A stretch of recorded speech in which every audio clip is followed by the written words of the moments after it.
I'm Francesca. Welcome back to my YouTube channel. Today I have a super exciting recipe for you guys, and it is a pad thai ramen soup, and I'm so excited to share it with you guys. So basically what I did was I took all the warm, comforting, delicious flavors of pad thai, paired it with a creamy coconut broth and tons of ramen noodles and veggies and just so many good things, and it is so good and delicious. I think it's gonna be great for these colder months coming up, because we're in September now, and you know, it's only gonna get colder if you're in the northern hemisphere. So this is gonna be nice, cozy, comforting, warm, and just absolutely delicious. And it's pretty quick to make too, which is awesome. Real quick before we get started, this is not supposed to be like an authentic pad thai recipe. It's just playing off of the flavors of pad thai. Just wanna make that disclaimer before we get into it. All right, so let's get into this recipe.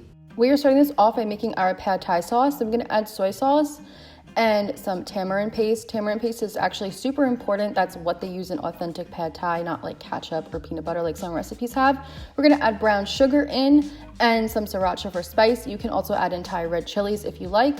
And then we're gonna add in lime juice. And we're just going to mix this all up. Traditional pad thai sauce is made with fish sauce, so you can either use vegan fish sauce or the soy sauce as the replacement for that. So now we're heading over to the stove. We're gonna add in some sesame oil, and we are just going to start by pan frying, or pot frying, I guess, our shallots and garlic. Just a little bit, get everything nice and flavorful, get everything fragrant, all those flavors going, just for a few minutes on a low heat. Don't let anything burn. Nothing is worse than burnt garlic, honestly. So yeah, just a few minutes of cooking. Once everything is nice and fragrant, you can add in your vegetable broth and the coconut milk. And I love this. It just makes it so creamy and luscious. And then our little pad thai sauce that we just made. You're just going to let this come to a boil, mix it all together, get all those flavors going in there. And this broth is so delicious, really good. So while you're waiting for it to boil, you can chop up your veggies. So I just did some bok choy, and then I really wanted to add some tofu into there. I'm using the sriracha baked tofu from Trader Joe's, but of course you can use any tofu you like. Just gonna cut that up into nice big cubes.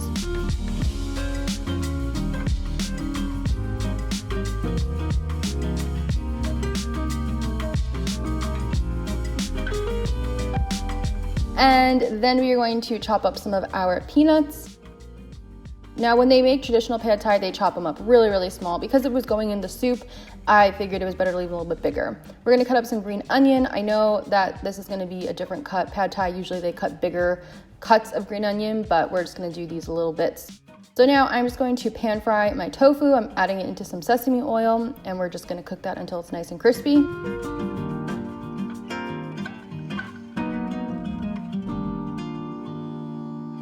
And again, use any tofu you like or have accessible to you.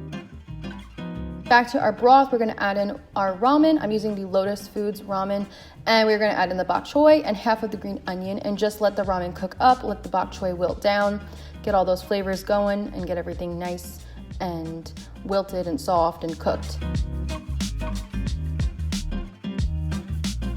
Once the ramen noodles have really softened up, this is just about done. This is so easy to make, and it's so good.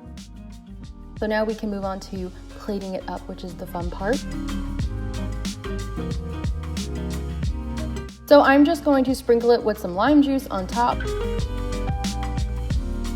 Then we're gonna add in the extra green onion. And you can add like bean sprouts if you want, or a vegan egg, like to make it even more like pad thai. We're gonna add some peanuts, and then you can add extra hot sauce or Thai red chilies if you like, some sesame seeds, because I love my sesame seeds. And that's it. But the nice part is that this is so customizable. You can add bean sprouts. Oh, I forgot, I also added some microgreens on in a second. We'll get there. I thought they looked pretty. The bean sprouts in the soup for some reason like weirded me out, but the microgreens seemed like a better alternative. So yeah, this is it when it's all done. It's so good, so delicious, and it has that nice flavor of pad thai with the warm, comforting bowl of soup, and it's so good, and that broth is really delicious. I know you guys are really going to love it if you try it.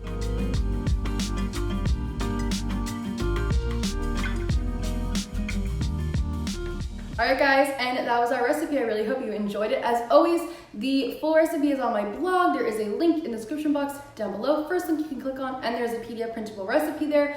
If you want just the ingredients, you can just scroll down in the description box and they are right there. If you like this video, you already know, like, comment, subscribe, all that good stuff. Helps the channel out, helps us to grow, helps us to spread more vegan recipes around the world and to other people. If you try this out, let me know how it goes. Leave a comment down below, send me an Instagram message, put it on a story, a post. I just love to see how things go, and I love to hear back from you guys, good or bad.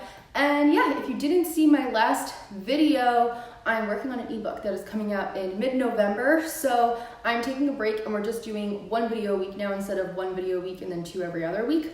That way I can have time to focus on the ebook because it's going to be a big one and a good one, but it's going to take me a little bit of work. So yeah, thank you guys so much for watching, and I will see you on next Thursday. Bye.